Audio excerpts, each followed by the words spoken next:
नमस्कार साथियों, तपस्वी RS एकेडमी पे आप सभी का स्वागत है।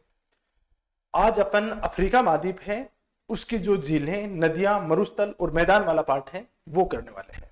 कल की क्लास में अपन ने पर्वत और पठार वाला पूरा कंप्लीट कर लिया है, तो अभी ये देखेंगे। इसके अंदर अपन एक चीज देखेंगे कि जो मैदान और मरुस्थल है ये तो अपने मेंस का पार्ट है, और जो ये झीलें और नदियों वाला पार्ट है ये प्रीलिम्स में पूछा जाएगा। और इतना मैं गारंटी से बोल रहा हूं कि प्री के अंदर अफ्रीका महाद्वीप से पक्का क्वेश्चन आएगा। ये भविष्य का महाद्वीप है, क्योंकि इस महाद्वीप के साथ बहुत ज्यादा इसका मतलब दोहन नहीं किया गया है, अभी इसका दोहन प्रारंभ हुआ है, इसलिए इसको भविष्य का महाद्वीप भी कहते हैं। इसके अंदर क्या है, बहुत सारे खनिज संसाधन हैं। इंडिया है, उसके रिलेशन भी अफ्रीका के साथ अपने खनिज संसाधनों की दृष्टि से, अन्य छोटे छोटे देशों के साथ संबंध स्थापित करने की दृष्टि से संबंध है काफी निकट हो रहे हैं। तो इसके बारे में अपन देखते हैं। कल अपन ने देखा ही था, तो देखते हैं। सबसे पहले अफ्रीका महाद्वीप है, उसके अंदर नदियों के बारे में देखते हैं। नदियों की बात करें तो सबसे पहले नदी आती है कांगो नदी या जायरे नदी। कांगो नदी है, उसका नाम, दूसरा नाम क्या है, जायरे नदी है। कांगो नदी अफ्रीका महाद्वीप की सबसे बड़ी और दुनिया की सबसे गहरी नदी के रूप में जानी जाती है। ये विश्वतरेखीय क्षेत्र है, वहां पे प्रवाहित होती है। ये देख रहे हो आप, यहाँ पे विश्वतरेखीय क्षेत्र है, वहां पे ये प्रवाहित होती है कांगो नदी। और कांगो नदी अपन ने एक चीज देखी थी, दक्षिण अमेरिका महाद्वीप ने अपन ने अमेजन नदी देखी थी। अमेजन नदी कहां प्रवाहित होती है, विश्वतरेखीय क्षेत्र में प्रवाहित होती है। और वहां पे जो वन पाए जाते हैं उन वनों को क्या कहा जाता है, विश्व का फेफड़ा कहा जाता है, ठीक है, लंग्स ऑफ वर्ल्ड कहा जाता है उनको। वैसे ही यहाँ पे जो कांगो वाला जो क्षेत्र है, यहाँ पे बहुत घने सघन जो वन है वो देखने को मिलते हैं विश्वतरेखीय। इसका उद्गम कटंगा के पठार से होता है। पठार कल पढ़े थे अपन ने, कटंगा पठार है वो धात्विक दृष्टि से एक संपन्न, विश्व के सबसे संपन्न पठारों में से एक के रूप में जाना जाता है। कटंगा के पठार से इसका उद्गम होता है। यह नदी भूमध्य रेखा को 2 बार काटती है। देखो अपन ने देखा कर्क रेखा को 2 बार काटने वाली नदी कौन सी देखा था, अपने राजस्थान के अंदर ही है माही नदी। अभी अपन मकर रेखा को 2 बार काटने वाली नदी भी देखेंगे। और जो भूमध्य रेखा है उसको 2 बार काटना, 2 बार काटने का मतलब क्या हुआ, 2 बार काटने का मतलब हुआ कि जैसे ये मैप है और यहाँ पे ये विषुवत रेखा है, ठीक है, और इसके अंदर ऐसे इस तरीके से, जैसे इसने पहले तो ऐसे और उसके बाद ऐसे, तो ये कर्क रेखा को पहले जाते हुए काटती है फिर आते हुए काटती है, 2 बार काटती है कर्क रेखा, सॉरी इसको भूमध्य रेखा को। इसको क्या कहते हैं, भूमध्य रेखा। भूमध्य रेखा या इसको क्या कहेंगे, विषुवत रेखा। विषुवत रेखा, भूमध्य रेखा या विषुवत रेखा या 0 डिग्री, ठीक है, इसको 2 बार काटती है। अटलांटिक महासागर में डेल्टा बनाती है और 2 जलप्रपात का निर्माण भी करती है। देखो नदी का अपन को सबसे इंपॉर्टेंट चीज होती है कि इसका उद्गम कहां से होता है, कटंगा के पठार से। गिरती कहां पे है, अटलांटिक महासागर में गिरती है, हिंद महासागर में। एक तो एग्जाम का प्रेशर होता है, दूसरा सब विश्व की सभी नदियां याद होती हैं, उसके बाद में क्या होता है, कंफ्यूज हो जाता है। अटलांटिक महासागर से अपन कई बार तो प्रशांत महासागर में गिरवा देते हैं, कई बार प्रशांत महासागर से अपन हिंद महासागर में गिरवा देते हैं। तो यहाँ पे अपन को ध्यान रखना है, अटलांटिक महासागर में गिरती है, कटंगा के पठार से उद्गम होता है, भूमध्य रेखा को 2 बार काटती है, विश्व की सबसे गहरी नदी है। 2 जलप्रपात हैं, ये पूछे जा सकते हैं आपको, एक है स्टेनले प्रपात और एक है लिविंग स्टोन। स्टेनले और लिविंग स्टोन 2 जलप्रपात हैं इस पे, एक तो है स्टेनले जलप्रपात और एक लिविंग स्टोन। 2 जलप्रपात हैं, बहुत फेमस जलप्रपात हैं। ये विश्व की सबसे गहरी तथा दूसरी सबसे बड़ी नदी है। विश्व की सबसे बड़ी नदी कौन सी है, अमेजन नदी। बड़ी का मतलब क्या हुआ कि आयतन की दृष्टि से उसमें जल बहुत बड़े लेवल पे प्रवाहित होता है। और लंबी की दृष्टि से देखा जाए तो नील नदी सबसे लंबी नदी है। विश्व की सबसे बड़ी नदी कौन सी है, अमेजन नदी। दूसरी सबसे बड़ी नदी कौन सी है, कांगो या जायरे नदी। विश्वत रेखा क्षेत्र के कारण यहाँ उच्च जैव विविधता पाई जाती है। यहाँ पे जैव विविधता अपन ने देखा था कि अमेजन नदी है, वहां पे भी बायोडायवर्सिटी बहुत ज्यादा पाई जाती है, और यहाँ पे भी बायोडायवर्सिटी है वो बहुत बड़े स्तर पे देखने को मिलती है। और यहाँ पे ये वाला क्षेत्र है विश्वत रेखीय क्षेत्र, यहाँ पे पिग्मी जनजाति निवास करती है। कौन सी जनजाति, पिग्मी जनजाति। और जो पिग्मी जनजाति होती है, पिग्मी जनजाति के लोग हैं वो नाटे कद के होते हैं, एकदम छोटे छोटे कद के होते हैं। और इनके बारे में कहा जाता है कि ये खाना खाने के बाद भी खाना खा लेते हैं, उसके बाद में एक व्यक्ति 60 केले खा जाता है। और इनकी पेड़ पे चढ़ने की स्पीड इतनी तेज होती है कि बंदर से भी ज्यादा तेज गति से ये पेड़ पे चढ़ जाते हैं। और विश्वतरेखीय क्षेत्र है, यहाँ पे क्या रहती है, उमस रहती है, और उमस के अंदर जीव जंतु, जीवाणु है, बैक्टीरिया, वो बहुत तेज गति से पनपते हैं। तो जहरीले बैक्टीरिया हैं वो, यदि अपन वहां पे एक दिन भी नहीं रह सकते, एक दिन रह गए तो मतलब जा सकते हैं ऊपर, क्योंकि वहां पे इतने जहरीले जीव जंतु होते हैं, वो त्वचा के ऊपर खा जाते हैं तो बहुत मतलब नुकसान कर देते हैं। तो ये अपनी त्वचा के ऊपर एक लेप चढ़ाई रखते हैं, और उस लेप से क्या होते हैं कि ये जहरीले जीव जंतु है वो वहां पे नहीं आते। इसके बेसिन क्षेत्र में पिग्मी जनजाति निवास करती है। पिग्मी जनजाति विश्व की सर्वाधिक जल विद्युत उत्पादन करने की क्षमता देखने को मिलती है। जल विद्युत उत्पादन, जल विद्युत उत्पादन करने की यहाँ पे कैपेसिटी है। एक तो देखो, कोई भी नदी यदि पठारी भूभाग से गुजरती है तो पठारी भूभाग पे क्या करती है, प्रपात का निर्माण करती है, और प्रपात का निर्माण करती है वहां पे क्या है, जल विद्युत की व्यापक संभावनाएं देखने को मिलती है। ग्रेट इंगा परियोजना है वहां पे, निर्माण के बाद ये विश्व की सबसे बड़ी परियोजना होगी जो अपने इस पे है। मातादी एक है, मातादी क्या है, मातादी एकमात्र जायरे का बंदरगाह है। यहाँ पे मातादी है वो इसके ऊपर ही है, इसके जो नदी है इसके इस वाले क्षेत्र पे ही है मातादी। नदी के क्षेत्र की जलवायु एवं जलवायु है, प्रचुर वर्षा वन पाए जाते हैं, स्थानांतरित कृषि का नाम मौसोले है, और वनस्पति सदाबहार पाई जाती है। अब अपन ने क्या क्या देखा वो बताओ आप। देखो अपन ने देखा इसके अंदर जो जायरे नदी है, या अपना जो जायरे नदी है उसके अंदर अपन देखें, जायरे या कोंगो नदी है, इसका उद्गम कहां से होता है, कटिंगा पठार से होता है। गिरती कहां पे है, अटलांटिक महासागर में करती है। विश्व की सबसे गहरी नदी है, दूसरी सबसे बड़ी नदी है। इसके ऊपर लिविंगस्टोन और स्टैनले जलप्रपात अवस्थित है। विश्व की सबसे अधिक जल विद्युत उत्पादन करने की इस नदी के ऊपर क्षमता है। इस नदी वाला क्षेत्र वहां पे पिग्मी जनजाति निवास करती है। सर्वाधिक जैव विविधता देखने को मिलती है। यहाँ पे विश्वत रेखा को 2 बार काटती है। ठीक है, ये सब बातें अपन को कोंगो नदी या जायरे नदी के बारे में पता होना चाहिए। अब आता है जेम्बेजी नदी। जेम्बेजी है, जाम्बोजी नदी नहीं है, ठीक है ना। जेम्बेजी नदी के बारे में अपन को ध्यान रखना है। ये रहा जेम्बेजी रिवर, ये रहा जेम्बेजी रिवर। जेम्बेजी रिवर देखो ये रहा। तो सबसे पहले तो कोंगो नदी कहां गिरती है, अटलांटिक महासागर में। जेम्बेजी नदी कहां गिरती है, हिंद महासागर में। उद्गम होता है बी के पठार से। कल अपन ने पढ़ा था बी का पठार, तो बी के पठार से तो उद्गम होता है, और गिरती कहां पे है, हिंद महासागर में। मोजाम्बिक चैनल में गिरती है ये नदी। जिम्बाब्वे तथा जाम्बिया के बीच सीमा बनाती है। जिम्बाब्वे की टीम होती है ना, जिम्बाब्वे की टीम की क्रिकेट की देखी होगी, तो जिम्बाब्वे और जाम्बिया है, उन दोनों देशों के मध्य सीमा बनाती है। इस नदी पर विश्व का सबसे चौड़ा जलप्रपात विक्टोरिया है। पूछा जा सकता है विक्टोरिया जलप्रपात कौन सी नदी पर अवस्थित है। सबसे चौड़ा जलप्रपात है विक्टोरिया जलप्रपात है जेम्बेजी नदी पर। 5 किलोमीटर तक आवाज सुनाई देती है, इसे गरजता वहां धुआं भी कहते हैं। करीबा झील आयतन की दृष्टि से विश्व की सबसे बड़ी मानव निर्मित झील है, जो कि इसके ऊपर अवस्थित है।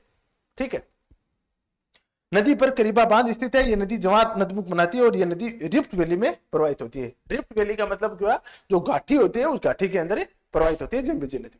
तो जेम्बेजी नदी का उद्गम और उसका संगम ध्यान रखना है। संगम तो कहां पे होता है, इंडियन ओशियन, हिंद महासागर में, और उद्गम होता है बी के पठार से। बी का पठार, ये ध्यान रखना है। ठीक है, उसके बाद आगे चलते हैं। ऑरेंज नदी।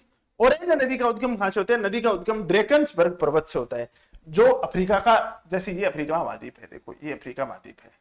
ठीक है, यहां से इसका उद्गम होता है। ऑरेंज नदी का यहां से उद्गम होता है, यहां पे गिरती है। ठीक है, अगरेबी जलप्रपात निर्माण करती है। दक्षिण अफ्रीका की सबसे प्रमुख नदी है, यह अटलांटिक महासागर में गिरती है। अब देखो इन नदियों का ये पता होना चाहिए, जैसे कोंगो नदी अटलांटिक महासागर में, जाम्बेजी नदी हिंद महासागर में, और उसके बाद अपन ने देखा है ऑरेंज नदी अटलांटिक महासागर में गिरती है। ड्रेकन्सबर्ग पर्वत कल पढ़ा था अपन ने, वहां से इसका उद्गम होता है। सहायक नदी कौन सी है, वाल नदी है, वेल्ड से बहती है। दक्षिणी अफ्रीका में नामीबिया देश की सीमा बनाती है। इस नदी बेसिन में शीतोष्ण घास के मैदान देखने को मिलते हैं, जिन्हें वेल्ड कहा जाता है। ये घास के मैदान अपन एक साथ देखेंगे। शीतोष्ण कटिबंधीय घास के मैदान कौन से हैं, उष्ण कटिबंधीय घास के मैदान कौन से हैं। वेल्ड शीतोष्ण कटिबंधीय घास के मैदान है, जो कहां पे है, अफ्रीका में। अफ्रीका का ये वाला रीजन है, वहां पे वेल्ड घास के मैदान है। यहाँ पे क्या है, वेल्ड शीतोष्ण कटिबंधीय घास के मैदान है। शीतोष्ण कटिबंधीय घास के मैदान है। दक्षिण अफ्रीका का गेहूं उत्पादक क्षेत्र है ये, एक तरह से शीतोष्ण कटिबंधीय घास के मैदान है, वो सब के सब क्या होते हैं, गेहूं उत्पादन की दृष्टि से फेमस होते हैं। अब आती है लिम्पोपो नदी। लिम्पोपो नदी, नदियां कौन कौन सी होगी, कोंगो नदी या जायरे नदी देखी थी अपन ने जाम्बेजी नदी देखी थी, जाम्बेजी नदी देखी है। उसके बाद अपन देख रहे हैं लिम्पोपो नदी। ठीक है। जाम्बेजी नदी के अलावा अपन ने देखा ऑरेंज नदी, लिम्पोपो नदी के अंदर देखते हैं उद्गम होता है दक्षिण अफ्रीका के पूर्वी उच्च प्रदेश से। दक्षिण अफ्रीका का ये देखो अफ्रीका महाद्वीप है, इसके अंदर दक्षिण अफ्रीका का जो ये रही लिम्पोपो रिवर, ये लिम्पोपो रिवर है, इसका पूर्वी जो उच्च भाग है वहां से इसका उद्गम होता है और उद्गम बोत्सवाना। और ये नदी मकर रेखा को 2 बार काटती है, लिम्पोपो नदी मकर रेखा को 2 बार। अब क्या हो गया, यहां पे अपन बात देखते हैं, देखो करक रेखा को 2 बार काटने वाली नदी, करक रेखा को 2 बार काटने वाली नदी कौन सी है बताओ। मकर रेखा को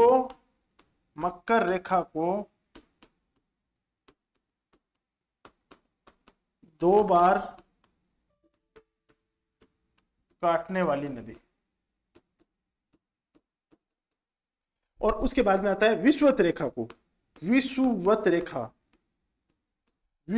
रेखा या भूमध्य रेखा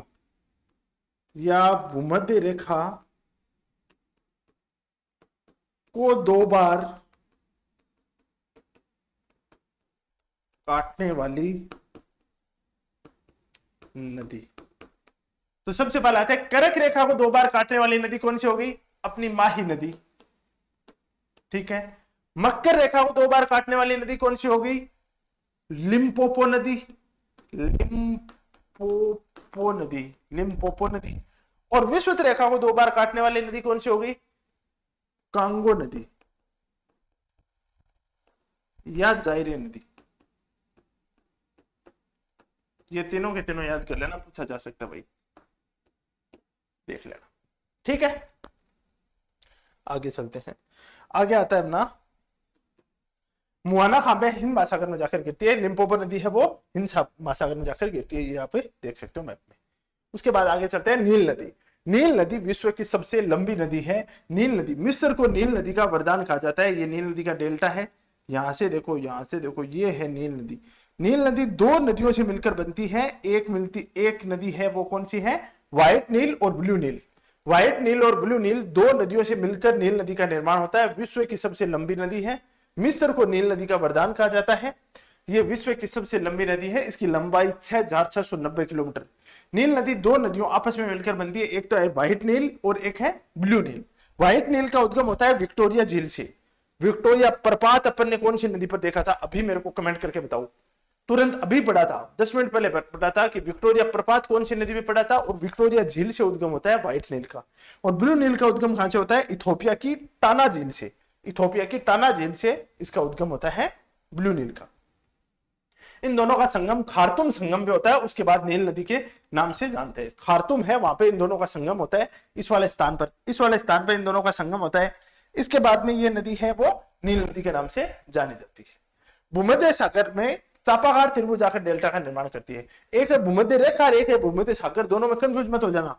ये वाला है ना, ये देखो, ये क्या है, ये भूमध्य सागर है। ये क्या है, भूमध्य सागर, ये भूमध्य सागर है। और ये यहाँ पे भूमध्य रेखा है, ये क्या है, भूमध्य रेखा, ये भूमध्य रेखा। इस डेल्टा पर सर्वप्रथम हेरोडोटस ने कार्य किया था। हेरोडोटस ने मिस्र को नील नदी का वरदान कहा है। इस नदी के बेसिन में कपास तथा चावल की खेती की जाती है। यहाँ पे विश्व के सबसे लंबे रेशे वाले कपास का उत्पादन किया जाता है इसके डेल्टाई क्षेत्र में। और प्रमुख शहर है Cairo, Alexandria, Port Said, El Giza इत्यादि इसके तट पर स्थित शहर है। नील नदी, इस नदी पर असवान बांध बनाया गया है। मिस्र सूडान की सीमाएं इसी नदी में नासिर झील स्थित है। दोनों नदियों में गजीरा दोआब है। नील नदी के दोनों के बीच में ये वाला पार्ट है, यहाँ पे कौन सा है, 2 नदियों के मध्य वाला भाग है, उसको दोआब कहते हैं। और उस दोआब का नाम क्या है, नील नदी के मध्य दोआब है, उसको गजीरा दोआब। कौन सा है, गजीरा दोआब, गजीरा दोआब। दलदली क्षेत्र के को सूड कहा जाता है, जो कि सूडान में स्थित है। यहाँ के किसानों को फल्ला कहा जाता है, कृषि को फल्ला कृषि कहते हैं। बहुत ज्यादा इंपॉर्टेंट है नहीं। अब आता है नाइजर नदी। ये है देखो नाइजर नदी, नाइजर नदी ये है देखो, यहां से इसका उद्गम होता है नाइजर नदी का, ठीक है, नाइजर रिवर, ये है नाइजर रिवर। उद्गम होता है लोमा पर्वत से। यहाँ पे है लोमा पर्वत, यहाँ पे कौन सा पर्वत है, लोमा पर्वत। लोमा पर्वत से उद्गम होता है। संगम कहां होता है, गिन्नी की खाड़ी में। ये गिन्नी की खाड़ी है, गल्फ ऑफ गिन्नी, देखो यहाँ पे लिखा हुआ है ना गिनी की खाड़ी। गिनी की खाड़ी कहां पे है? अटलांटिक महासागर में। कहां पे है? अटलांटिक महासागर में। अटलांटिक महासागर, अटलांटिक महासागर में। नाइजीरिया में इसका डेल्टा पेट्रोलियम भंडार के लिए जाना जाता है। पश्चिमी अफ्रीका की सबसे लंबी और प्रमुख नदी है। ये पश्चिम अफ्रीका है, उसकी सबसे लंबी और एक प्रमुख नदी के रूप में जाना जाता है नाइजर नदी को। नाइजर नदी को पोम तेल की नदी भी कहते हैं। पोम तेल का उत्पादन यहाँ पे बड़े स्तर पे किया जाता है इस वाले रीजन में। तो अब देख सकते हो आप नाइजर नदी। कोंगो नदी देखा था अपन ने, ऑरेंज नदी देखा था अपन ने, इसके अलावा अपन ने जाम्बेजी नदी देखा था, लिम्पोपो नदी देखा था, नील नदी देखा है, और अपन ने नाइजर नदी देखा है। अब आता है वोल्टा नदी। वोल्टा नदी कहां पे? देखो वोल्टा नदी की बात करें, व्हाइट वोल्टा और ब्लैक वोल्टा दो नदियां हैं। ये नदी गिनी की खाड़ी में गिरती है और ये घाना देश की प्रमुख नदी है। इस नदी को वोल्टा झील का निर्माण किया जाता है इसके द्वारा। वोल्टा देखो ये व्हाइट वोल्टा है, व्हाइट वोल्टा है एक तो, और इधर से है ब्लैक वोल्टा, और दोनों मिलकर यहाँ पे गिनी की खाड़ी के अंदर ही गिनती है। आक्रा, यहाँ पे आक्रा शहर है। ये आक्रा शहर अपन अफ्रीका में पढ़ेंगे। आक्रा शहर है, वहां पे किसका उत्पादन किया जाता है? कोको का उत्पादन किया जाता है। कोको क्या होता है? चॉकलेट खाते हो ना, ब्लैक चॉकलेट, कोको का उत्पादन यही होता है उसका। अब आता है ओंके बांगो नदी। ओंके बांगो नदी है, उद्गम होता है अंगोला से, प्रवाह होता है दक्षिण दिशा में बोत्सवाना की ओर बहती है। यह नदी कालाहारी मरुस्थल में अपना जल छोड़ती है। कालाहारी मरुस्थल है, वहां पे ये प्रवाहित हो जाती है। बहुत ज्यादा इंपॉर्टेंट नहीं है, थोड़ा ध्यान रख लेना। जहां दलदली क्षेत्र का निर्माण होता है, जिसे माकाडिका दलदल या ओके वांगो दलदल के नाम से जाना जाता है। यह नदी कालाहारी मरुस्थल को जल प्रदान करती है, जिस कारण इसे कालाहारी का रत्न कहा जाता है। यह आंतरिक डेल्टा बनाती है। ये है देखो अपनी नदियां। देखो ये तो हो गई अपनी कौन सी? नाइजर नदी। ये हो गई नाइजर नदी, ठीक है। ये हो गई वोल्टा, वोल्टा नदी। ये हो गई अपनी नील नदी, ठीक है। ये हो गई यहाँ पे कौन सी? कोंगो नदी, ठीक है। और इधर ये कौन सी होगी? लिम्पोपो नदी। और यहाँ पे कौन सी होगी? जाम्बेजी नदी।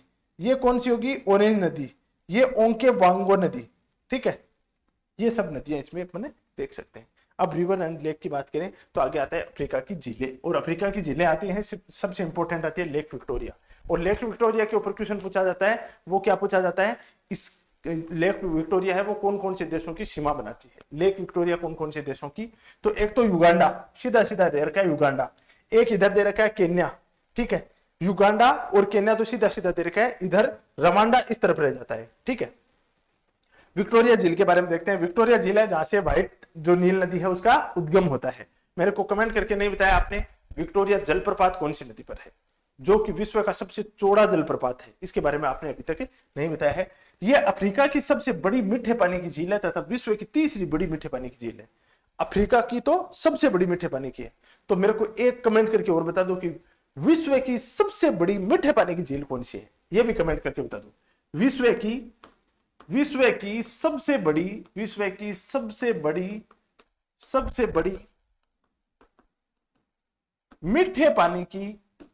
मीठे पानी की झील कौन सी है? मीठे पानी की झील कौन सी है?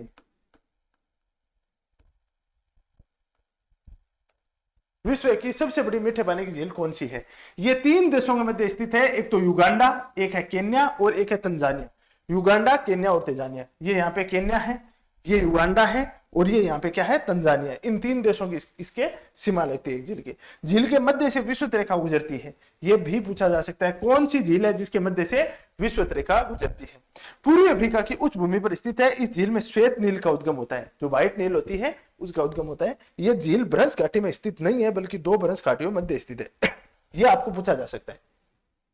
यहाँ पे अफ्रीका की जो पूर्वी अफ्रीका के अंदर भ्रंश घाटी मतलब एक दरार पाई जाती है।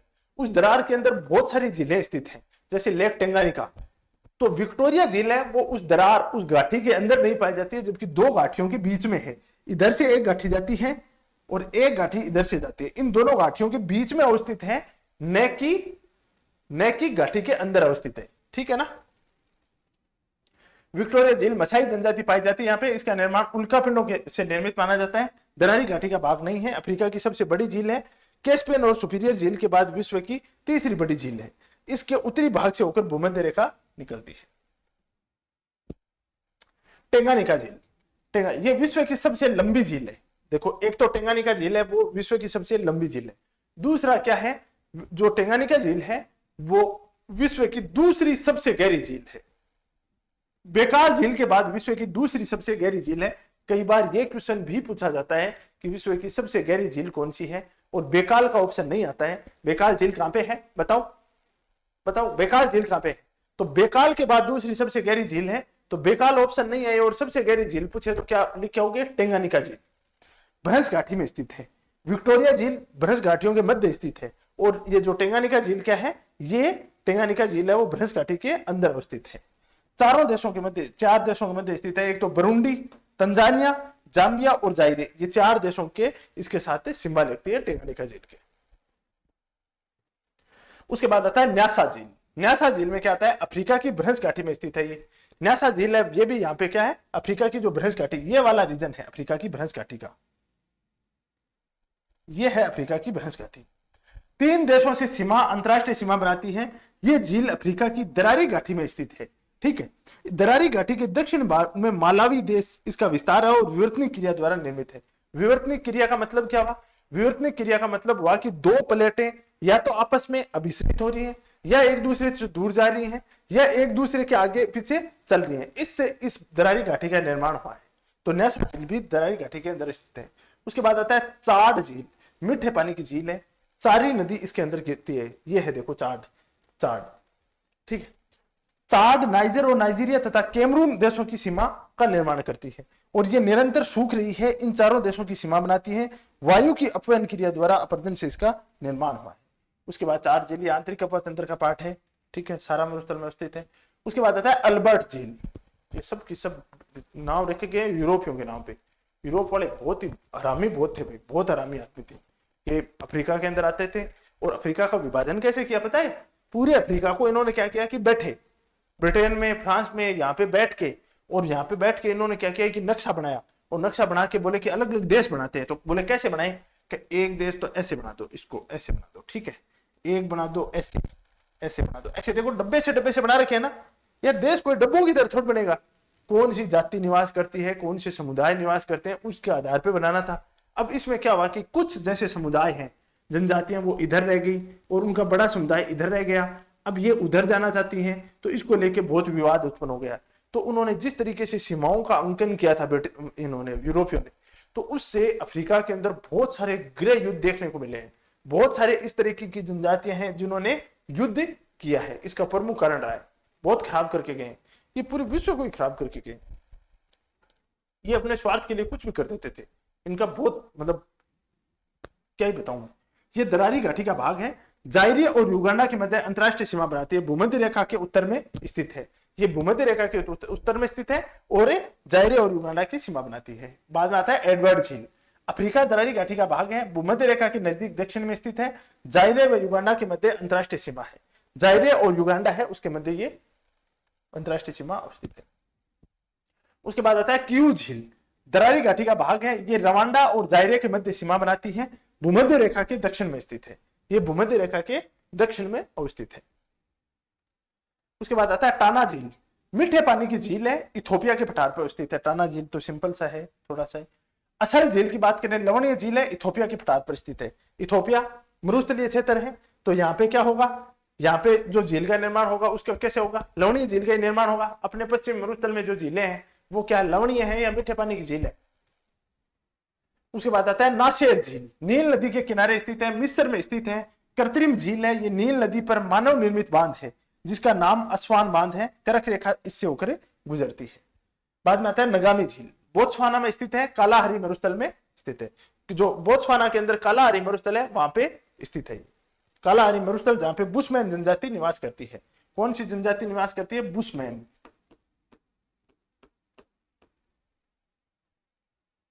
उसके बाद आती है वोल्टा झील। क्षेत्रफल की दृष्टि से विश्व की सबसे बड़ी झील है वोल्टा झील। मानव निर्मित झील है। वोल्टा नदी पर घाना देश में स्थित है। यहां से होकर ग्रीनविच रेखा गुजरती है। ठीक है, ग्रीनविच रेखा कौन सी है, ऐसे। अब आता है अफ्रीका के प्रमुख मरुस्थल। अफ्रीका के मरुस्थल और एशिया के मरुस्थल अपन साथ में कर लेंगे।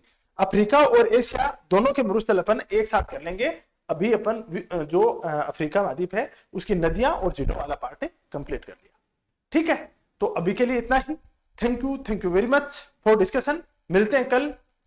कल नेक्स्ट टॉपिक कर लेते हैं अपन अफ्रीका के, या तो औद्योगिक प्रदेश कर लेंगे या बाद में एशिया से स्टार्ट करते हैं।